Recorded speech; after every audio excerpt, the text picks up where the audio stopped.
दोस्तों, प्यारे साथियों, सुबह के करीब 3-3:30 बजे का टाइम था और एक मोहल्ला था। एक मोहल्ले के करीब 5-7 बुजुर्ग उस मोहल्ले से सुबह सुबह मॉर्निंग वॉक के लिए जा रहे थे।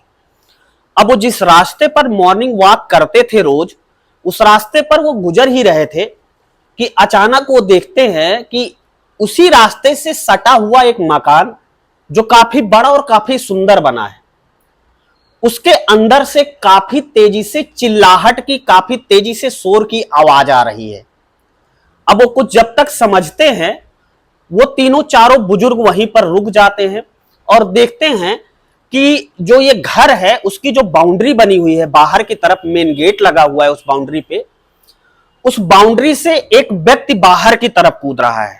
अब वो सब देखते हैं तो बहुत हैरान परेशान हो जाते हैं। फिर जब तक ये कुछ समझ पाते हैं बुजुर्ग लोग, तब तक दूसरा व्यक्ति बाहर की तरफ कूद रहा है और फिर देखते हैं कि जब तीसरा व्यक्ति बाहर की तरफ कूद रहा है, तब ये लोग समझ जाते हैं कि हो ना हो इस घर में तो शायद एक ही दो लोग रहते हैं और ये तीनों व्यक्ति आखिर इस घर में लगता है कि चोरी करने के लिए घुसे थे।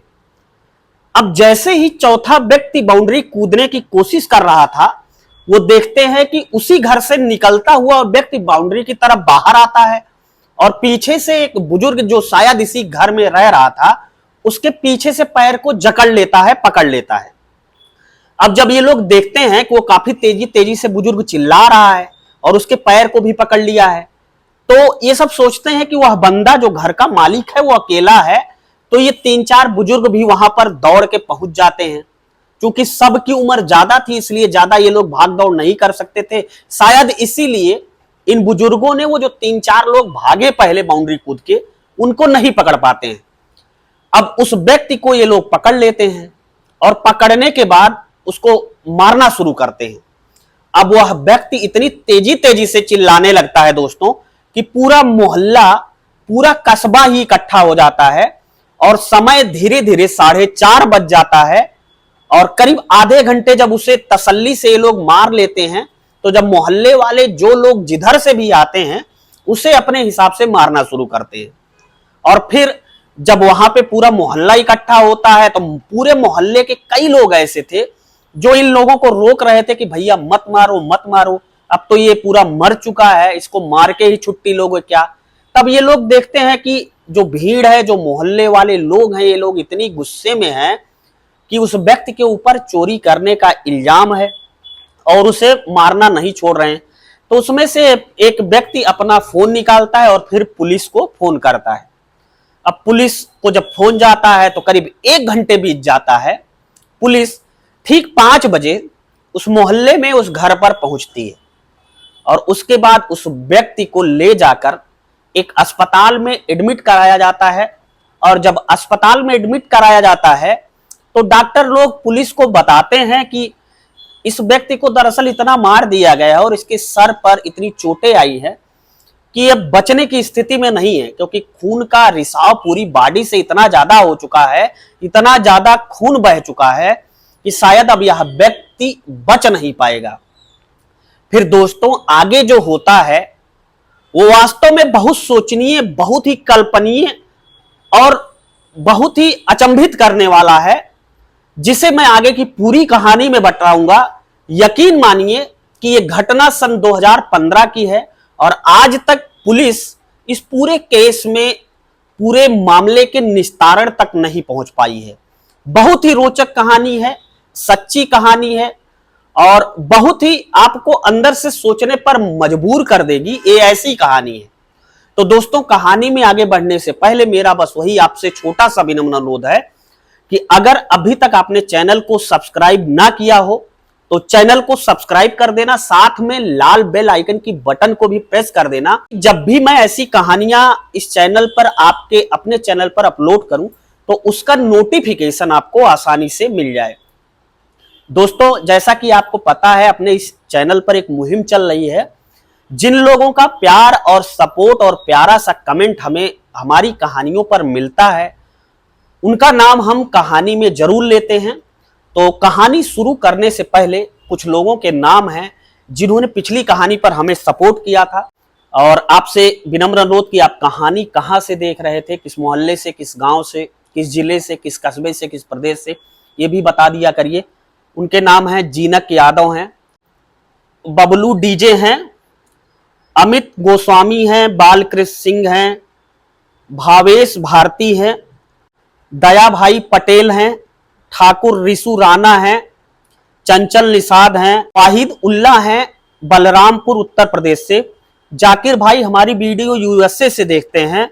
और अगला नाम है पुष्पा पटेल का, अगला नाम है फतेह सिंह, यास्मीन शेख, दिनेश चौहान, यूसुफ अली जो कि हमारी वीडियो हमारी कहानी नेपाल से सुनते हैं, ऋषिराज यादव हैं गुड़गांव हरियाणा से, सुरेश यादव हैं, मोहम्मद हुसैन हैं उदयपुर राजस्थान से, और सुधीर सिंह है झांसी उत्तर प्रदेश से, शर्मा है शहडोल मध्य प्रदेश से, और राजकुमार हैं। तो ये थे उन लोगों के नाम जिनका सपोर्ट, जिनका प्यार, जिनका कमेंट हमें पिछली कहानी पर मिला था। उम्मीद है इस कहानी पर आपका प्यार और सपोर्ट जरूर मिलेगा। मैं अगली कहानी में आपका नाम जरूर लूंगा, इसलिए कमेंट बॉक्स में आप कहानी कहां से देख रहे थे और आपका कहानी के बारे में क्या कहना है और आपका नाम क्या है, ये जरूर हमें बता दीजिएगा। फिलहाल बिना देरी के कहानी को वहीं से शुरू करते हैं जहां से छोड़कर आए थे। तो अब जब पुलिस हॉस्पिटल में इस व्यक्ति को भर्ती करा देती है तो कुछ देर बाद डॉक्टर हॉस्पिटल से बाहर आते हैं और पुलिस को बताते हैं कि उस व्यक्ति की मृत्यु हो चुकी है। अब पुलिस बड़ा हैरान परेशान, वहां पर जो लोग, जिन लोगों ने उस व्यक्ति को मारा था चोर समझ के, उन लोगों को बुलाया जाता है। दोस्तों ये पूरी सच्ची कहानी है साल 2015 की, यानी कि आज से ठीक 9 साल पहले। दिल्ली का ही एक इलाका पड़ता है समयपुर बादली, यही समयपुर बादली की ये सच्ची कहानी है। तो उस व्यक्ति को हॉस्पिटल में जब पुलिस वाले भर्ती कराते हैं, फिर भर्ती कराने के बाद कुछ देर बाद डॉक्टर आते हैं और डॉक्टर पुलिस वालों से बताते हैं कि भाई साहब, उस व्यक्ति को हमने एडमिट करने के पहले ही आपको बताया था कि वो ज्यादा देर तक जिंदा नहीं रहेगा, वो मृत हो चुका है।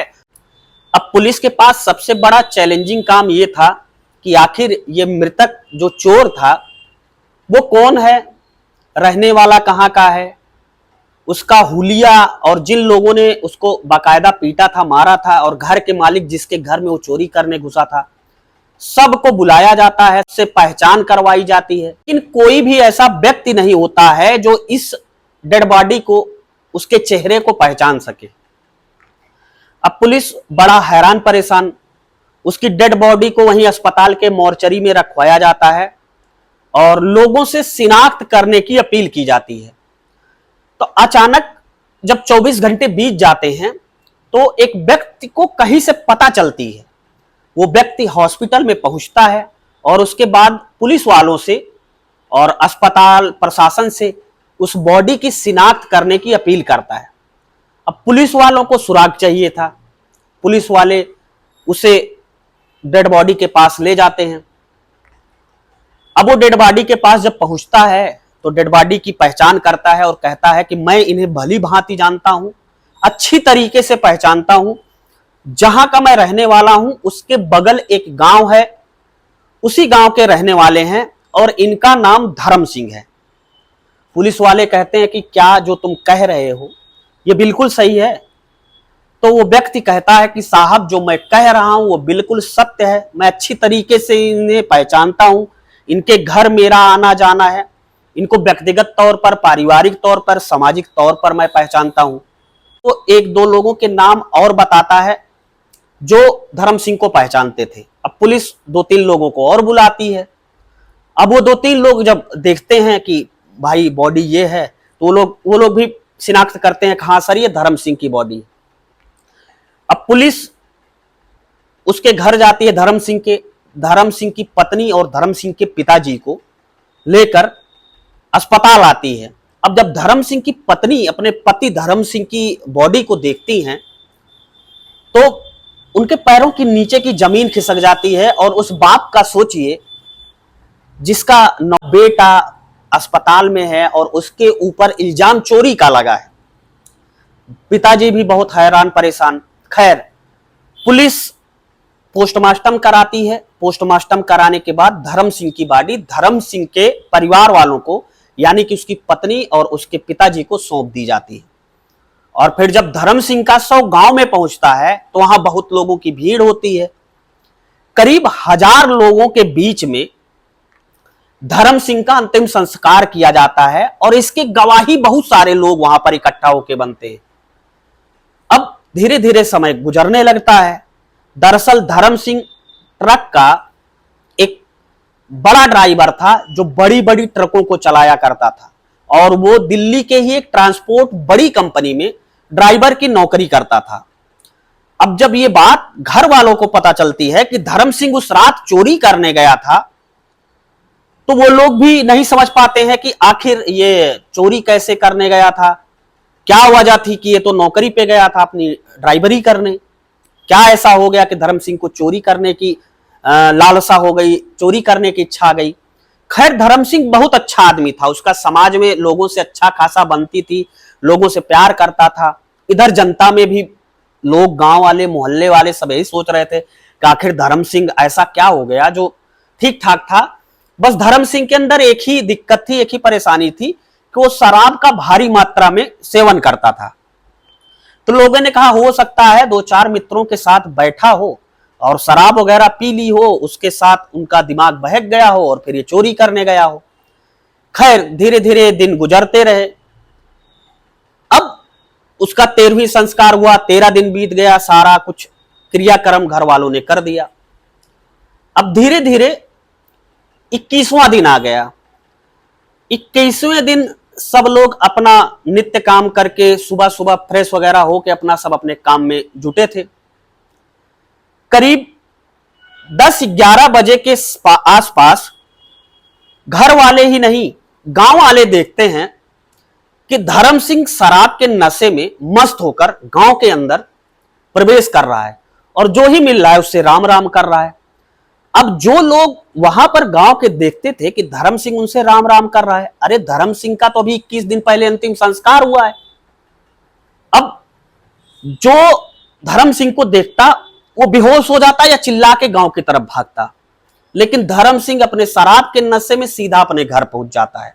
और जब उसकी पत्नी और उसके पिताजी देखते हैं कि धर्म सिंह साक्षात शराब के नशे में, ये कैसे हो गया, बड़ा हैरान परेशान। उसकी पत्नी भी हैरान परेशान कि अभी तो इनका अंतिम संस्कार हुआ है और मैंने बाकायदा अपने होश हवास में देखा कि वो मरने वाला जो व्यक्ति था वो मेरा पति धर्म सिंह ही था, तो आखिर ये जो ओरिजिनल आया है, जो अभी सामने खड़ा है, ये कौन है। अब एकदम सब परेशान, पूरा गांव मोहल्ला। तो गांव का एक व्यक्ति पुलिस वालों को फोन कर देता है कि साहब जो चोरी के इल्जाम में आज के 21 दिन पहले धर्म सिंह की हत्या की थी लोगों ने पीट कर, वो धर्म सिंह दोबारा आ गया है। अब जब पुलिस वाले ये सब सुनते हैं तो उनको भी बड़ा अचंभा होता है। खैर पुलिस वाले थाने से एक सिपाही को भेजते हैं।